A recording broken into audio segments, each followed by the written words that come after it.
I believe you're writing about the art of generosity. Tell us more.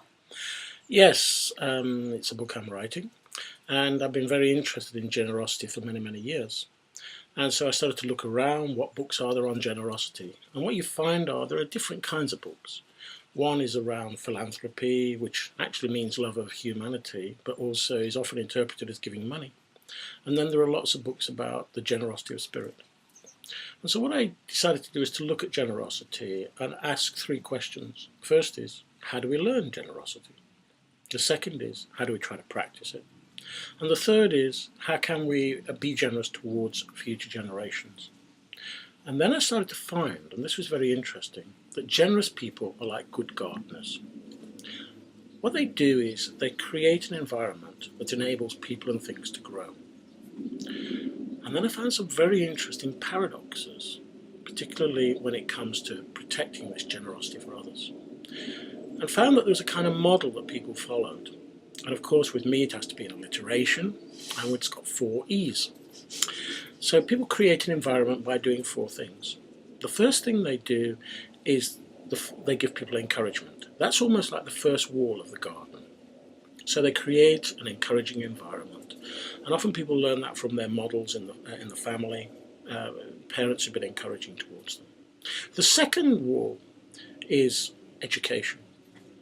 People learn what good looks like from those positive models. And so often some of our great teachers are very generous. They help us to succeed. And the third wall, it's a funny word, but enablement. They enable people. They enable people to achieve ongoing success.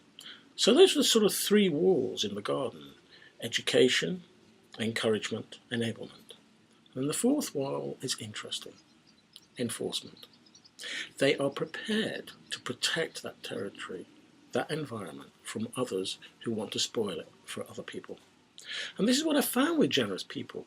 Of course, they were very loving, but if they were going to create an environment, be it a garden, a school, a society, they also were prepared to protect it. Which is where I found that some people loved doing all the nice stuff, of encouraging, etc., but sometimes didn't know how to draw the moral line.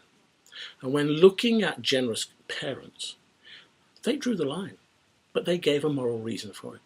When you look at generous teachers, they drew a line. You knew that teacher at school where not to step over. That coach who was generous with their time, one day somebody tried to take them for advantage, and they stopped them. And here is my dog, who's very generous. This is Spud.